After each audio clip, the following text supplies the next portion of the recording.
जय हिंद दोस्तों। आज हम लोग पॉलिटी की नई क्लास लेके आ रहे हैं।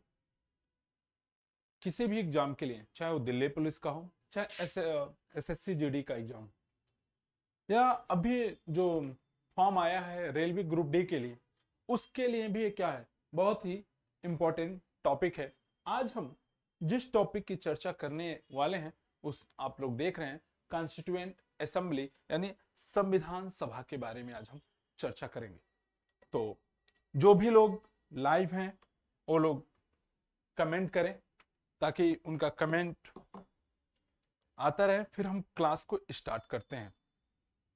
आज हमारी पहली क्लास है संविधान सभा की, तो आप सभी लोग लाइव आ जाइए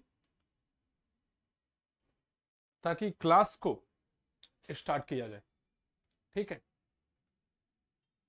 कहते हैं कि यदि आपने मान लिया है एग्जाम को क्रैक करना है तो आप उस एग्जाम को क्रैक कर सकते हैं। यदि आपकी ही इच्छा नहीं है, बस आप आ रहे हैं, पढ़ रहे हैं, ऊपर के मन से यदि आप पढ़ाई कर रहे हैं तो आप उस एग्जाम में सफल नहीं हो सकते हैं।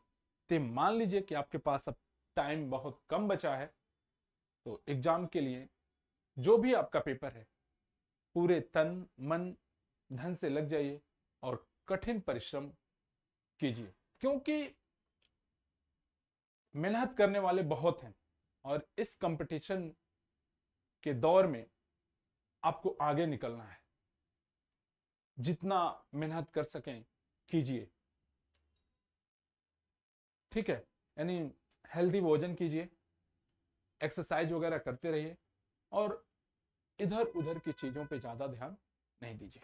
चलिए, जो लोग लाइव हैं ठीक है, बाकी हम क्लास को आगे कंटिन्यू करते हैं और देखते हैं। आप अपनी प्रतिक्रिया कमेंट के माध्यम से देते रहिएगा। चलिए, अब आज हम चर्चा करने वाले हैं संविधान सभा की।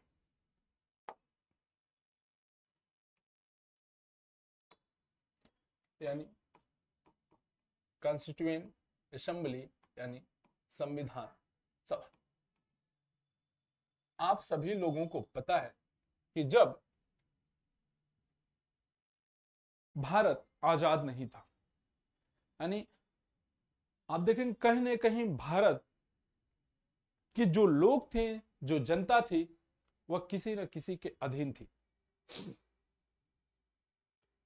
अंग्रेजों के आने से पहले मुगलों का शासन भारत में, उससे पहले राजा महाराजा लोग थे। तो वास्तविक जो हमें फ्रीडम मिला, जो यहाँ के आम नागरिकों को स्वतंत्रता मिली, आप देखेंगे 1947 से मिली है। नहीं तो उससे पहले हम उनके अधीन ही काम करते थे। और हमें संविधान पढ़ना जरूरी क्यों है, पहले इसकी चर्चा करते हैं, फिर हम टॉपिक पे आते हैं। क्योंकि संविधान पढ़ने से, जानने से आपके अपने अधिकार और आपके अपने दायित्व के बारे में पता चलता है। इसीलिए चाहे आपका एग्जाम हो या ना हो, आपको संविधान के बारे में जानकारी होनी चाहिए। ठीक है, चलिए, अब हम चर्चा कर रहे हैं जब संविधान सभा की, तो इस संविधान सभा का जो विचार आया हुआ है, यानी जब हम कॉन्स्टिट्यूएंट असेंबली की बात कर रहे हैं तो संविधान सभा बनाई क्यों गई और किस लिए यह आया। बात करते हैं सन 1922 या 1922 में गांधी जी के मन में यह विचार आया कि भारतीयों के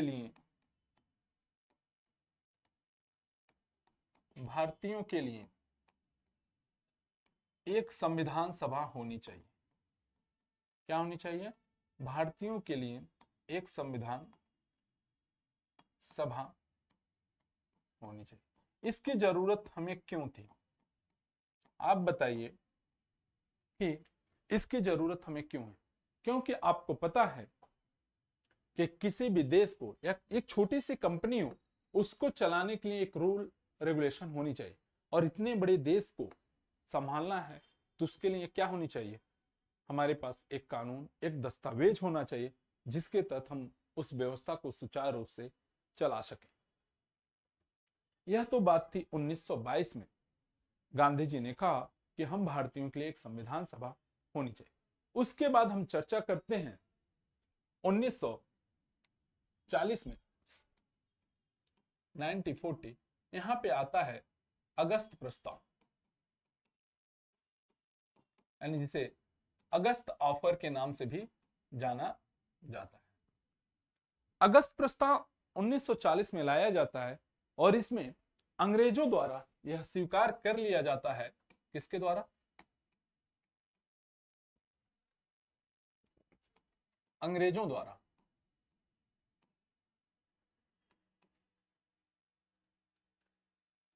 अंग्रेजों द्वारा यह स्वीकार किया जाता है कि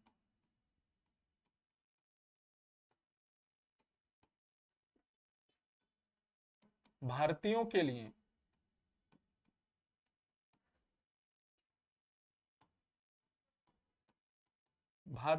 लिए एक संविधान सभा होनी चाहिए, यानी एक कॉन्स्टिट्यूएंट असेंबली होनी चाहिए। तो अंग्रेजों ने यह बात तो कह दी कि भारतीयों के लिए एक संविधान सभा होनी चाहिए, लेकिन इस बात को भी हमने स्वीकार नहीं किया। तो आप लोग कहेंगे कि इसे अस्वीकार करने का, यानी रिजेक्ट करने का कारण क्या था? तो कारण यह था कि अंग्रेजों का कहना यह था कि इस संविधान सभा में जो बनाई जाएगी, इस संविधान सभा में भारतीय लोग भी शामिल होंगे और भारतीयों के साथ साथ इसमें अंग्रेज भी इसमें शामिल होंगे। अब प्रश्न यह उठता है कि जो हम कॉन्स्टिट्यूएंट असेंबली, यानी जो संविधान सभा का हम निर्माण कर रहे हैं, इस संविधान सभा में भारतीयों के अलावा अन्य लोगों की क्या जरूरत है? क्योंकि हम भारत की संविधान बनाने की बात कर रहे हैं, यानी भारत का क्या कानून होगा, तो हमारे कानून में क्या होना चाहिए? उस कानून में हमारे लोगों के हित क्या हो गया, यानी यहाँ के नागरिकों का क्या हित है, क्या उनके हित में नहीं है, या यहाँ के लोगों से बेहतर क्या अंग्रेज लोग जान सकते थे? नहीं जान सकते थे। यही कारण था कि हमने अगस्त प्रस्ताव को भी अस्वीकार कर दिया। अब अगस्त प्रस्ताव को अस्वीकार यानी रिजेक्ट करने का कारण यह था। उसके बाद अंग्रेजों ने फिर हमें प्रलोभन दिया 1942 में, और 1942 में आता है क्रिप्स प्रस्ताव, यानी जिसे हम क्रिप्स ऑफर के नाम से जानते हैं। क्रिप्स प्रस्ताव, इस क्रिप्स प्रस्ताव में क्या था कि आपको पता है, यह समय है 1942। 1942 में विश्व में आप देखेंगे, यानी वर्ल्ड लेवल पे चल रहा था द्वितीय विश्व युद्ध, यानी second world war. Second world war में अंग्रेजों का लोगों को साथ चाहिए था। किसका साथ चाहिए था? यानी भारतीयों का। अंग्रेजों को क्या चाहिए? भारतीयों का साथ चाहिए था। अब अंग्रेजों ने कहा कि ठीक है कि आप जो संविधान सभा का निर्माण कर रहे हैं, इस संविधान सभा में केवल व केवल भारतीय होंगे, लेकिन उन्होंने शर्तें क्या रखी? उनकी जो शर्त थी कि इस संविधान सभा में जो केवल और केवल भारतीय होंगे, लेकिन इस संविधान का सभा का निर्माण कब किया जाएगा? द्वितीय विश्व युद्ध के बाद किया जाएगा। हमने इसे भी क्या किया? अस्वीकार कर दिया। अस्वीकार करने का कारण, रिजेक्ट करने का कारण यह था कि हमने कहा कि ये जो कॉन्स्टिट्यूशन असेंबली या कॉन्स्टिट्यूएंट असेंबली का निर्माण किया जा रहा है, तो द्वितीय विश्व युद्ध के बाद क्यों करना है? द्वितीय विश्व युद्ध से पहले किया जाए। यही कारण था कि हमने इसे भी अगस्त प्रस्ताव क्रिप्स मिशन को भी समाप्त कर दिया। इसे स्टैफर्ड क्रिप्स महोदय लेकर आते हैं। उसके बाद आप देखेंगे 1946 में कैबिनेट मिशन भारत आता है। क्या आता है? Cabinet mission. Cabinet mission Bharat आता है 1946 में। अब इस कैबिनेट मिशन में आप देखेंगे, यानी हम चर्चा करेंगे कैबिनेट मिशन की, तो इंग्लैंड में सरकार बनती है, यानी चर्चिल की पहले सरकार होती है। चर्चिल की सरकार वहां से हार जाती है और हारने के बाद अब इंग्लैंड में सरकार बनती है क्लेमेंट एटली की। जब एटली की सरकार बनती है तो वह अपने 3 कैबिनेट मिनिस्टर को भारत भेजते हैं, और वो 3 कैबिनेट मिनिस्टर कौन है? Sir Pethick Lawrence, sir Pethick Lawrence और सर स्टैफर्ड क्रिप्स।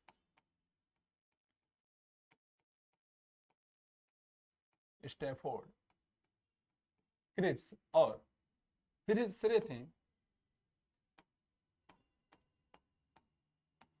एवी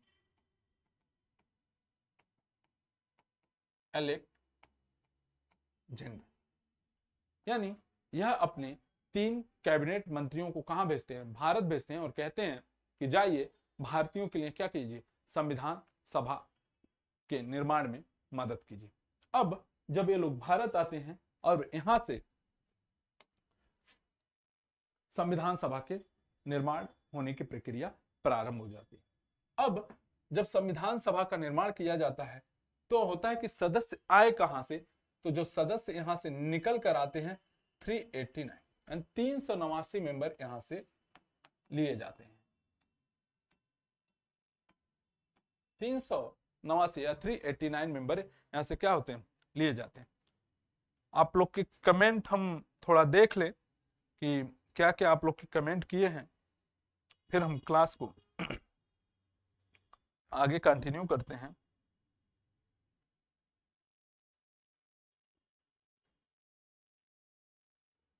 चलिए, जिस किसी को कोई भी डाउट हो वो पूछ सकता है बेझिझक। अब हम चर्चा कर रहे थे कि जब संविधान सभा का निर्माण किया जा रहा है तो इस संविधान सभा में हमने 389 मेंबर जो आए हैं, हमने 389 का ही आंकड़ा क्यों लिया?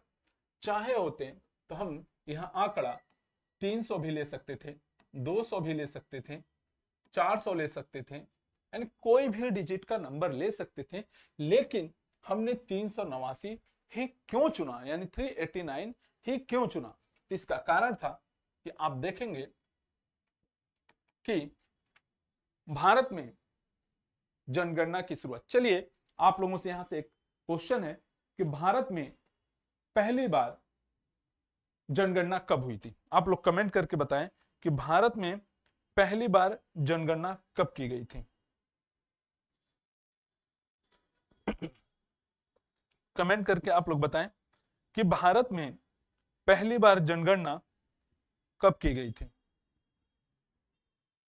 चलिए, भारत में आप जानते हैं कि भारत में पहली बार जनगणना 1872 लॉर्ड मेयो के समय में प्रारंभ होती है, और 1881 में लॉर्ड रिपन के समय में भारत में नियमित जनगणना क्या होती है? प्रारंभ कर दी जाती है। अब यहीं से यानी 10 साल के अंतराल के बाद क्या होता है? नियमित जनगणना की प्रारंभ हो जाती है। आप लोगों के लिए एक होमवर्क है या कमेंट में जिनको आता है बताएं कि जो जनगणना भारत में कराई जाती है किस मिनिस्ट्री के अंतर्गत आता है। देखिए, हमने बहुत सारे क्वेश्चन किए जनगणना पे, आप करेंगे क्योंकि ये सारे क्वेश्चन रिपीटेड हो सकते हैं, तो नए क्वेश्चन एग्जामिनर क्या बना सकता है, तो उस पर भी थोड़ा आप लोग अपनी पकड़ को मजबूत कीजिए और बताइए कि भारत में जो जनगणना कराई जाती है वो किस मिनिस्ट्री के अंतर्गत या कौन सा मंत्रालय उसको कराता है। कमेंट करके आप जरूर अपनी प्रतिक्रिया दीजिए, ठीक है।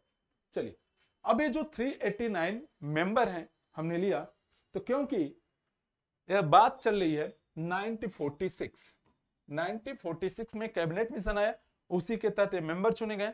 तो इस समय आप देखेंगे 1946 में जो भारत की जनसंख्या थी लगभग 40 करोड़ थी। क्या था? 40 करोड़ था। और इसी के आधार पर जो एक सदस्य होता वह 10 लाख लोगों का क्या करता? प्रतिनिधित्व करता। कितने सदस्य? एक सदस्य। तो जो यह आंकड़ा निकल कर आता है 40 करोड़ पे, यानी एक सदस्य 10 लाख लोगों का, तो जो आंकड़ा निकल के आया है 389। तो ये रहा कि हमने 389 का आंकड़ा या 389 का आंकड़ा क्यों लिया। अब भी बात आती है कि जो 389 मेंबर हैं, यह 389 मेंबर आए कहां से? तो जो 389 मेंबर की हम बात करते हैं, ये आए कहां से हैं? देखिए 389 जो मेंबर हमने लिया है कि वह 292 प्लस 4 और 93। अभी जो 292 प्लस 4 हैं, यह थे ब्रिटिश भारत से। कहां से थे? ब्रिटिश भारत से, यानी ब्रिटिश इंडिया के लोग यहां से आए थे, ब्रिटिश भारत। और ये जो 93 का आंकड़ा है, आप देखेंगे ये देसी रियासत, देसी यानी देसी रियासत का मतलब कह सकते हैं राजा महाराजा वाले क्षेत्र है, राजा महाराजा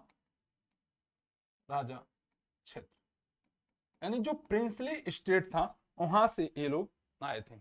तो हमने देखा कि ये राजा महाराजा क्षेत्र से थे और ये ब्रिटिश भारत से जो सदस्य चुने गए थे यहां से आए थे। अब यानी 292 प्लस 4 तो देखा, यानी ब्रिटिश इंडिया और प्रिंसली स्टेट से यहां पे मेंबर चुने गए थे। लेकिन यह 04 क्या है? 04 का मतलब है कि जिस तरह आज हम देख रहे हैं भारत में एक यूनियन टेरिटरी होता है, एक स्टेट होता है। तो आप लोग से यहां पे क्वेश्चन और है कि भारत में कुल कितने यूनियन टेरिटरी हैं और कितने स्टेट हैं, ये भी बताएं। ठीक है, क्योंकि देखिए क्वेश्चन कब कहां से पूछ ले, छोटे छोटे क्वेश्चन हमारे एग्जाम में गलत होते हैं, इसलिए हर उस पहलू को ध्यान में रखते हुए हम लोग क्या करेंगे? प्रश्न को सॉल्व करते हुए आगे बढ़ेंगे।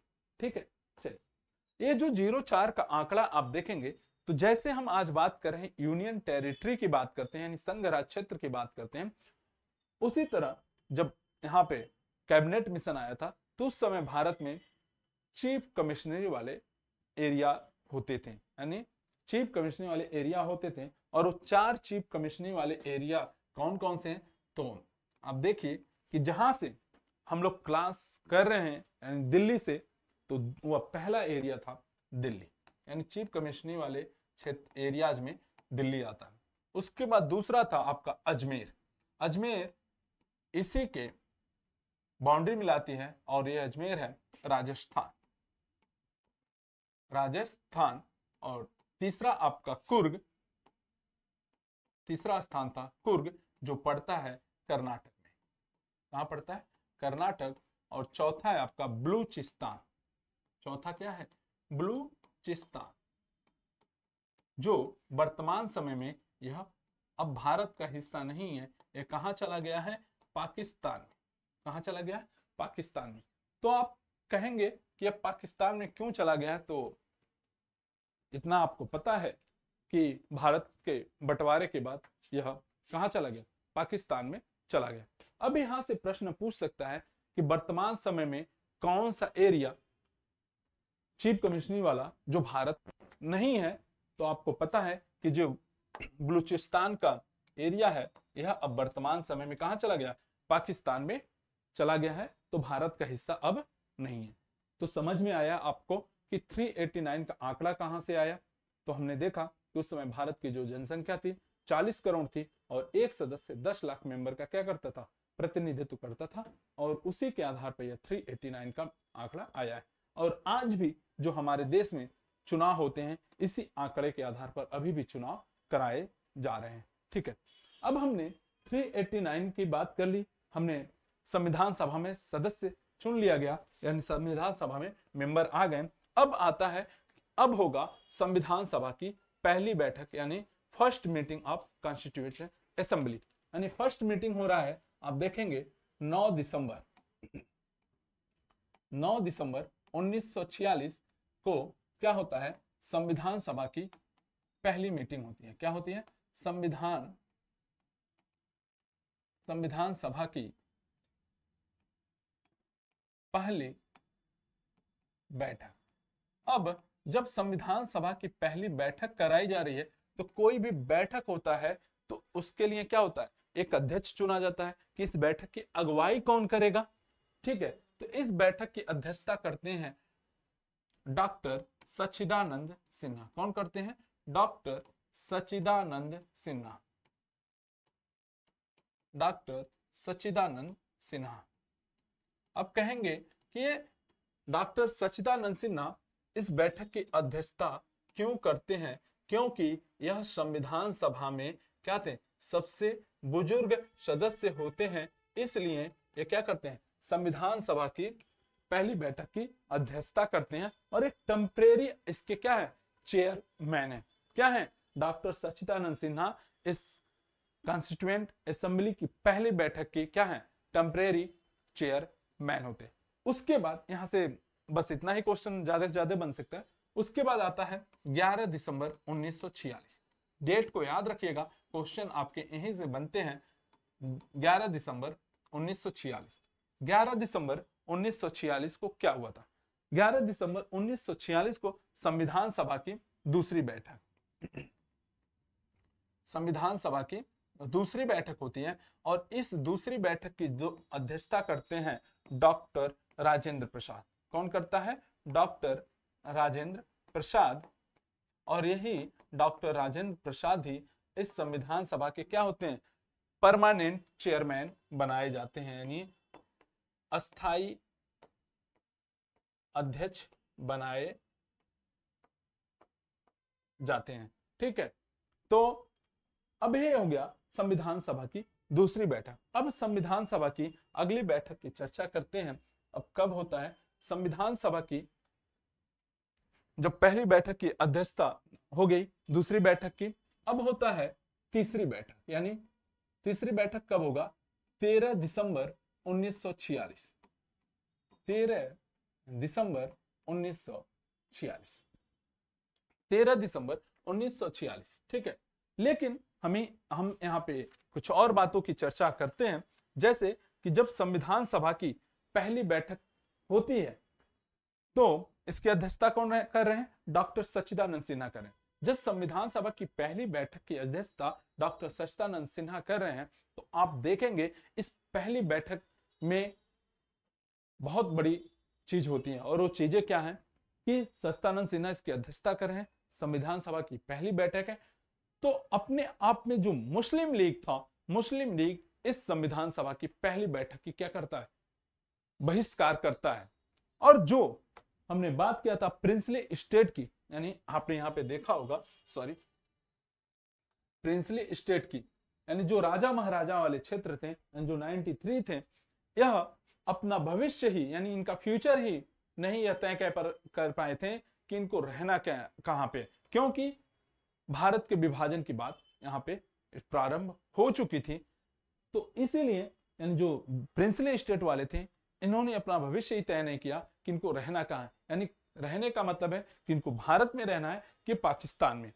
तो इसलिए बहुत बड़ी संख्या में क्या करते हैं, संविधान सभा की पहली बैठक में यह लोग भाग नहीं लेते हैं। और इस प्रकार संविधान सभा की पहली बैठक में देखेंगे कि 207 मेंबर ही क्या करते हैं, भाग लेते हैं। तो समझ में आया कि 207 सदस्य इस संविधान सभा की पहली बैठक में क्यों भाग ले रहे हैं। ठीक है, क्यों? क्योंकि मुस्लिम लीग इसका बहिष्कार कर रही है। उसके बाद जो प्रिंसली स्टेट थे वो लोग इसमें भाग नहीं ले रहे। जब संविधान सभा की पहली बैठक का मुस्लिम लीग द्वारा बहिष्कार किया जाता है, तो जो इंग्लैंड के पूर्व प्रधानमंत्री होते हैं चर्चिल एक स्टेटमेंट देते हैं, और उनका स्टेटमेंट यह होता है कि संविधान सभा की बैठक एक ऐसा है, यानी एक प्रकार का एक ऐसा विवाह है जिसकी दुल्हन ही क्या है, गायब है। क्यों ऐसा स्टेटमेंट दे रहे हैं? क्योंकि देख रहे हैं कि मुस्लिम लोग, मुस्लिम जो लीग है वो इसमें भाग नहीं ले रही है। बहुत बड़ी संख्या में जो देसी रियासतें हैं यानी प्रिंसली स्टेट हैं वो लोग भाग नहीं ले रहे हैं। तो इसीलिए चर्चिल का यहाँ पे स्टेटमेंट आता है। अब हम चर्चा करेंगे संविधान सभा की तीसरी बैठक यानी 13 दिसंबर 1946। 13 दिसंबर 1946 को आप देखेंगे यहां पर उद्देश्य प्रस्ताव को प्रस्तुत किया जा रहा है। क्या किया जाता है? उद्देश्य प्रस्ताव यानी ऑब्जेक्टिव रेजोल्यूशन, उद्देश्य प्रस्ताव को यहाँ पे प्रस्तुत किया जाता है। और इस उद्देश्य प्रस्ताव को प्रस्तुत करते हैं पंडित जवाहरलाल नेहरू। पंडित जवाहरलाल नेहरू इस उद्देश्य प्रस्ताव को प्रस्तुत करते हैं, परंतु इस उद्देश्य प्रस्ताव को स्वीकार नहीं किया जाता है। स्वीकार नहीं किया जाता है। तब आपके मन में प्रश्न होगा, क्योंकि यह उद्देश्य प्रस्ताव ही हमारे संविधान का आधार है, तो इस उद्देश्य प्रस्ताव को स्वीकार कब किया जाता है? तो क्योंकि 13 दिसंबर का है, तो यानी 22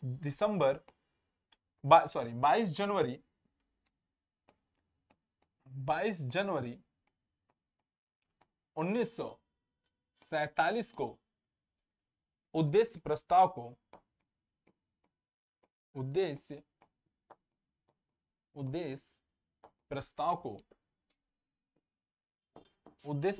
को स्वीकार कर लिया जाता है।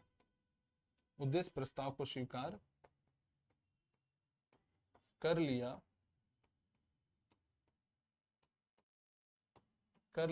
जाता है।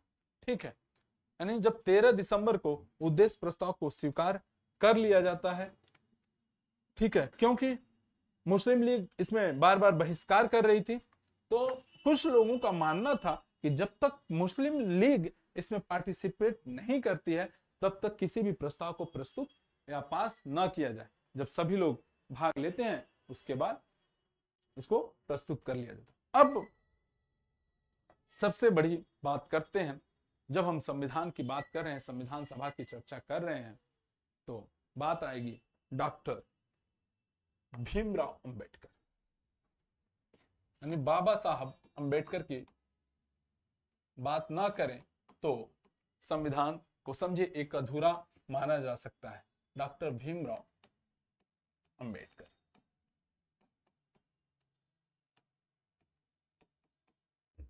डॉक्टर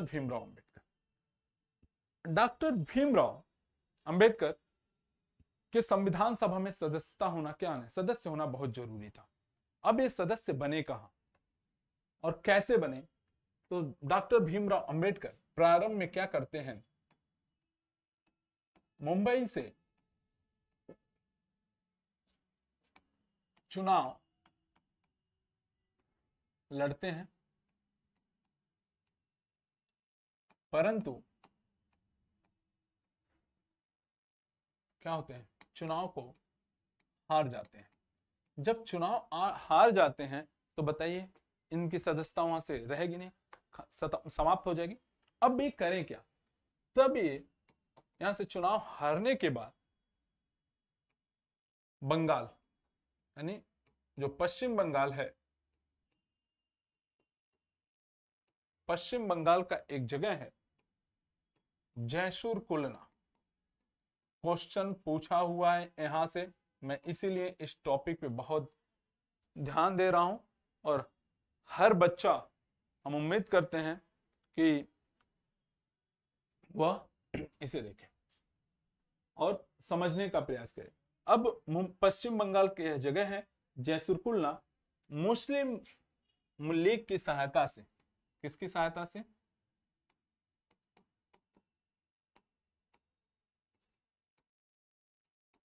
मुस्लिम लीग की सहायता से वे बंगाल के जयसुर कुलना से चुनाव लड़ते हैं और यहां से चुनाव जीत जाते हैं। परंतु सबसे बड़ी विडंबना यह है कि भारत के विभाजन की बात चल रही है। सदस्य तो बन जाते हैं, चुनाव जीत जाते हैं, लेकिन आपको पता है भारत के जो दो हिस्से, यानी एक पूर्वी बंगाल यानी जिसे हम बांग्लादेश के नाम से जानते हैं, और एक पश्चिम की बात करें जो पाकिस्तान है, ये दो क्या होते हैं, बट जाते हैं। जब यह भारत से अलग हो जाते हैं तब इनकी सदस्यता क्या होती है, समाप्त हो जाती है। पुनः अब इनको सदस्य बनाना बहुत जरूरी होता है। तो पुनः यह M.R. जयकर महोदय मुंबई से इस्तीफा देंगे और वहां से जाकर के पुनः इनको सदस्य बनाया जाएगा। ये था संविधान सभा के बारे में। ठीक है, तो आप लोगों को यह क्लास कैसी लगी, आप अपनी प्रतिक्रिया कमेंट बॉक्स में देते रहें। जो भी सुझाव है, आपका सादर निवेदन है, आप अपने सुझाव भी यहां पर देते रहें। और जिन भी बच्चों का एग्जाम है वह कड़ी मेहनत और कड़ी लगन के साथ लग जाएं, ताकि आपका जो उद्देश्य है, आपके माता पिता जो आपके लिए सपने देख रहे हैं, उनको आप पूरा कर सकें। देखिए, शिक्षा एक ऐसा माध्यम है कि आप यदि कमजोर हैं तो आपको आगे बढ़ने का शिक्षा ही एक ऐसा मौका देती है कि आप अपने आप को आगे बढ़ा सकते हैं, लोगों के बराबर में बैठ सकते हैं। तो इसलिए मैं बार बार कहूंगा कि आप पढ़िए, आप अपने सपनों को पूरा कीजिए और अपने आप को हमेशा जिंदा रखिए। हंसते रहिए और हमेशा मुस्कुराते रहिए और सच्ची लगन से पढ़ाई को करते रहिए और सफलता जरूर जरूर आपको मिल ही जाएगी।